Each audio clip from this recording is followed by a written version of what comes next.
सुप्रभात प्यारे बच्चों। हिंदी वसंत में आज हम पाठ 18 करेंगे, टोपी, जिसके लेखक हैं श्री सृंजय जी। टोपी कहानी जो है एक लोक कथा है।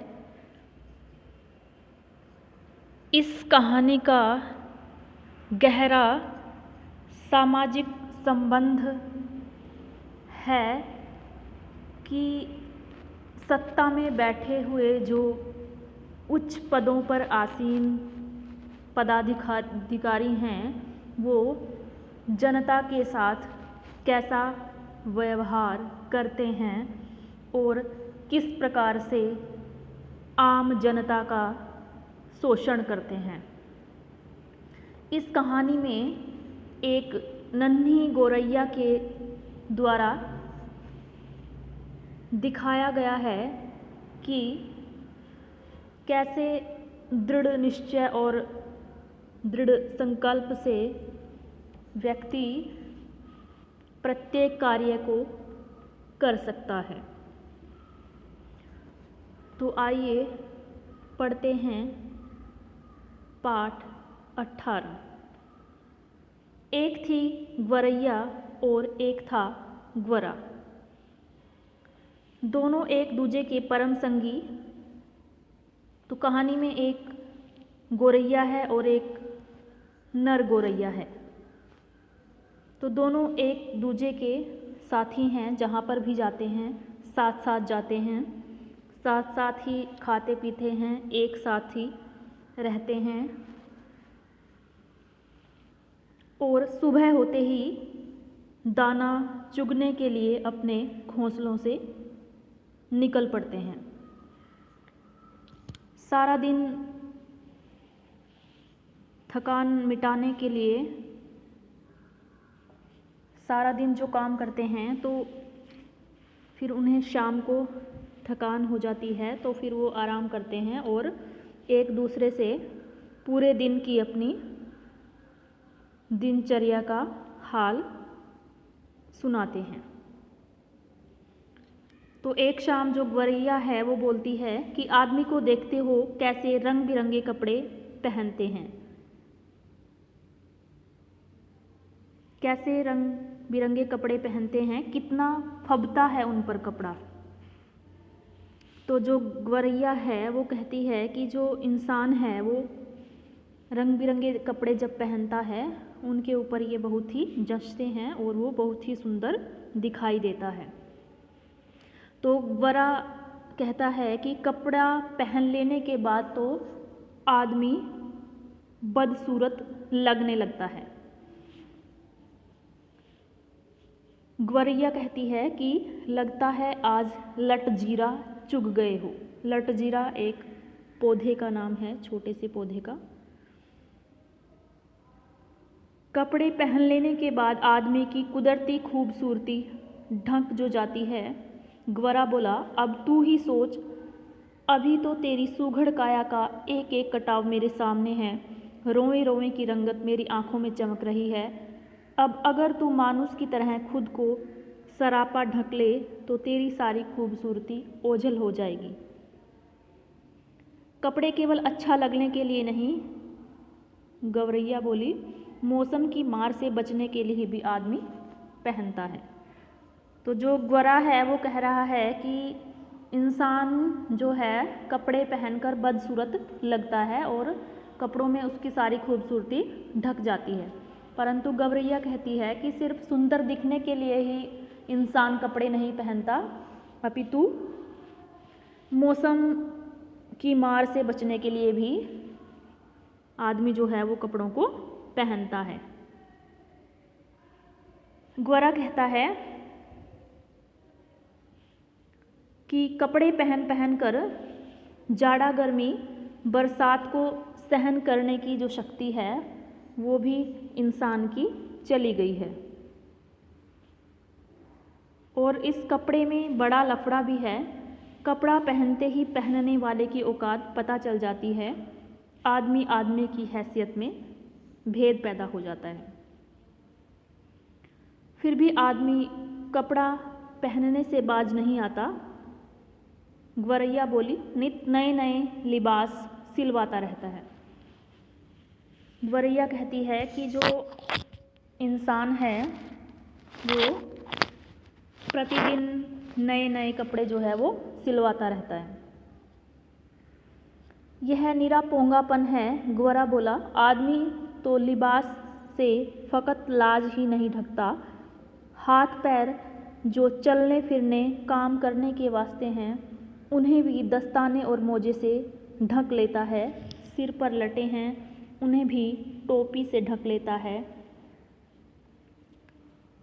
उनके सिर पर टोपी कितनी अच्छी लगती है। ग्वरैया कहती है कि इंसान जब टोपी पहनता है तो उसके सिर पर टोपी बहुत अच्छी लगती है। मेरा भी मन करता है कि मैं भी टोपी पहनूं। तो ग्वरा हंसता है और कहता है कि तू टोपी कहाँ से लाएगी? टोपी तो आदमियों का राजा पहनता है, जानती है? एक टोपी के लिए कितनों का टाट उलट जाता है। जरा सी चूक हुई नहीं कि टोपी उछलते देर नहीं लगती। अपनी टोपी सलामत रहे इसी फिक्र में कितनों को टोपी पहनानी पड़ती है। मेरी मान तू इस चक्कर में मत पड़। तो जो ग्वरा है वो ग्वरैया को कहता है कि टोपी के चक्कर में मत पड़, कि तू टोपी कहाँ से लेकर आएगी। तो ग्वरा जो था तनिक समझदार, इसलिए शक्की, जबकि ग्वरैया थी जिद्दी और धुन की पक्की। तो ग्वरैया ने जो ठान लिया अपने मन में तो वो उसको अपने जीवन का लक्ष्य मान लेती थी, और जब तक वो चीज़ उसको हासिल नहीं हो जाती वो पूरी लगन के साथ उसमें लगी रहती थी। तो एक दिन जब वो दाना चुग रही थी तो उसको घूरे के ढेर पर एक रुई का फाहा मिल जाता है। तो वो बहुत खुश होती है और कहती है कि मिल गया मिल गया। तो ग्वरा पूछता है कि क्या मिल गया? ग्वरैया कहती है कि मुझे टोपी का जुगाड़ मिल गया, और रुई का जो फाहा है वो ग्वरे को दिखाती है। ग्वरा कहता है कि तेरे जैसा ही एक बावरा और था। रास्ता चलते चलते उसे अचानक एक दिन पड़ा हुआ चाबुक मिल गया। चाबुक था बड़ा उम्दा और लचकदार, किसी घुड़सवार के हाथ से छूटकर गिर गया होगा। चाबुक हाथ लगते ही वह बावरा चीखने लगा। चाबुक तो मिल गया, बाकी बचा 3 घोड़ा लगाम जीन। अब ये तीनों तो रास्ते में पड़े मिलने से रहे। सब काम धंधा छोड़ वह बावरा ताउम्र यह रटता रहा, बाकी बचा 3 घोड़ा लगाम जीन। ग्वरा उसे समझाते हुए बोला, इस रुई के फाहे से लेकर टोपी तक का सफ़र तुझे कुछ अता पता नहीं है। तो जो ग्वरा है वो ग्वरैया से कहता है कि अभी सिर्फ तुझे रुई का एक फाहा मिला है, इससे आगे टोपी बनने तक का सफ़र बहुत लंबा है और उसके बारे में तुझे कुछ नहीं पता है। ग्वरैया जो है वो अपने इरादे पर अड़ी हुई है और कहती है कि अब देखते जाओ टोपी कैसे बनती है। और टोपी बनवाने के लिए वो उस रुई के फाहे को लेकर एक धुनिया के पास जाती है। धुनिया होता है जो रुई को ढूंढता है, और उससे कहती है कि धुनिया भैया इस रुई के फाहे को ढूंढ दो। धुनिया जो है वो बेचारा बहुत ही बूढ़ा था, तो वो कहता है उससे कि मैं तो अभी राजा जी की रजाई बना रहा हूँ और मेरे पास तेरे लिए टाइम नहीं है। तो जो ग्वरैया है वो कहती है कि मैं इस रुई के बदले में, रुई ढूंढने के बदले में तुम्हें तुम्हारी मजदूरी दूंगी। ऐसा नहीं है कि मैं तुमसे मुफ्त में ही इस काम को करवाऊंगी। तो धुनिया जब उसकी बात सुनता है तो वो तैयार हो जाता है उसकी रुई धुनने के लिए, क्योंकि वो जो गवरैया है वो उसके सामने प्रस्ताव रखती है कि आधी रुई इसमें से तू रख लेना और आधी मुझे दे देना। उसके बाद वो उस रुई के फाहे को लेकर कोरी के पास जाती है। कोरी होता है जो सूत को काटता है। तो कोरी से कहती है कि भैया कोरी, मेरी रुई का सूत काट दो। तो इस प्रकार जो कोरी है वो भी राजा के किसी काम में लगा हुआ था और वो कहता है कि मेरे पास सूत काटने का समय नहीं है और आप यहाँ से चली जाओ। परंतु जो गवरैया है वो उससे कहती है कि मैं तुझे इसके बदले में आधा सूत दूंगी, जितना सूत तू काटेगा उसमें से आधा तू रख लेना, आधा मुझे दे देना। तो इस प्रकार जो कोरी है वो भी उसको सूत काटने के लिए तैयार हो जाता है। उसके बाद फिर वो बुनकर के पास जाती है और बुनकर के सामने भी वो इसी प्रकार प्रस्ताव रखती है कि आधा कपड़ा तुम रख लेना और आधा मुझे दे देना। तो उसकी बात सुनकर बुनकर भी उसका कपड़ा बुनने के लिए तैयार हो जाता है। तो उसको अब बुना हुआ कपड़ा मिल जाता है और इस प्रकार से वो दर्जी के पास जाती है और दर्जी से कहती है कि दर्जी भैया इसकी टोपी सील दो। तो दर्जी कहता है कि मेरे पास अभी टाइम नहीं है, मैं राजा रानी के जो संतान हुई है उसके लिए कपड़े सील रहा हूँ। तो गवरैया कहती है कि 2 टोपी सील दे, एक तू ले लेना और एक मुझे दे देना। तो इस प्रकार दर्जी भी खुश होकर उसकी टोपी सील देता है और उसकी टोपी के ऊपर 5 फुंदने लगा देता है, जिससे वो और भी अधिक सुंदर दिखती है। तो इस प्रकार से गवरैया की टोपी जो थी अब बनकर तैयार हो गई थी। वो टोपी पहनकर राजा के दरबार में जाती है और उसके महल के किनारे, छत के किनारे पर जाकर बैठ जाती है। उसी समय पर राजा के जो नौकर थे वो राजा के बदन की मालिश कर रहे थे। तो गवरैया वहाँ पर बैठी हुई थी। वो कहती है कि मेरे सिर पर टोपी, राजा के सिर पर टोपी नहीं, राजा के सिर पर टोपी नहीं। तो इस प्रकार से राजा उसकी बात सुनकर बहुत ही क्रोधित हो जाता है और वो फिर आगे कहती है कि राजा की टोपी में एक भी फुंदना नहीं और मेरी टोपी में 5-5 फुंदने। तो राजा को इस बात से बहुत ही लज्जा महसूस हुई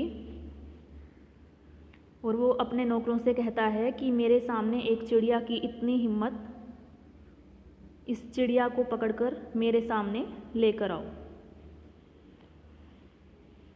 तो एक सिपाही ने गुलेल मारकर गवरैया की टोपी जो थी वो नीचे गिरा दी और दूसरे सिपाही ने झट से उसको पकड़ लिया और राजा के सामने पेश कर दिया।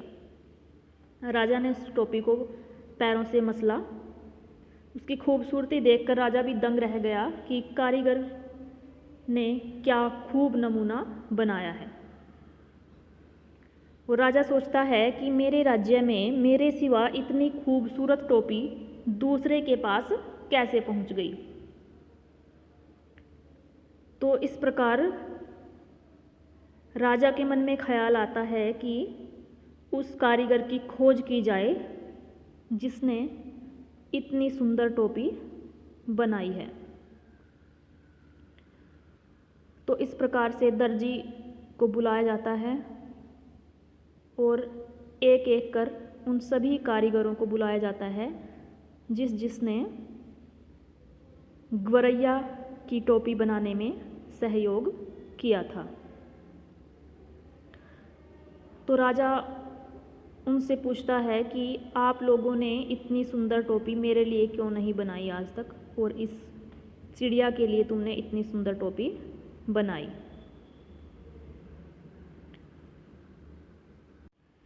तो जो कारीगर थे वो कहते हैं कि महाराज, इस ग्वरैया ने जो भी काम करवाया उसका इसने बहुत ही अच्छा दाम हमें दिया। तो इस प्रकार से इसके काम को हमने मन लगाकर किया और इसकी इतनी सुंदर टोपी बन गई। ग्वरैया जो थी वो वहाँ पर बैठी हुई सब कुछ देख रही थी। तो वो कहती है कि देख ले राजा, आँख में अंगुली डालकर देख ले, इसके लिए पूरे मोल चुकाए हैं, बेगार की नहीं है यह। क्योंकि राजा जो था वो सभी कारीगरों से बेगार करवाता था, अपने काम उनसे करवाता था, परंतु बदले में किसी को भी कोई मजदूरी नहीं देता था। तो ग्वरैया कहती है कि यह राजा तो कंगाल है, इसके पास धन नहीं है, इसे टोपी तक नहीं जुड़ती, अर्थात ये एक टोपी तक नहीं बनवा सकता। तो जो राजा है वो अकबका रह गया कि एक तो सारे कारीगरों ने इसकी मदद की है और दूसरे इतनी सुंदर टोपी बनाई है, और तीसरे राजा के खजाने की जो पोल थी वो भी चिड़िया खोल रही थी, क्योंकि वो कह रही थी कि राजा का खजाना जो है वो खाली है, इसमें धन संपत्ति नहीं है। और राजा सब लोगों से बेगार करवाता है, उनको उनकी मजदूरी नहीं देता है, परंतु इसके बावजूद भी राजा के पास कोई धन संपत्ति नहीं है।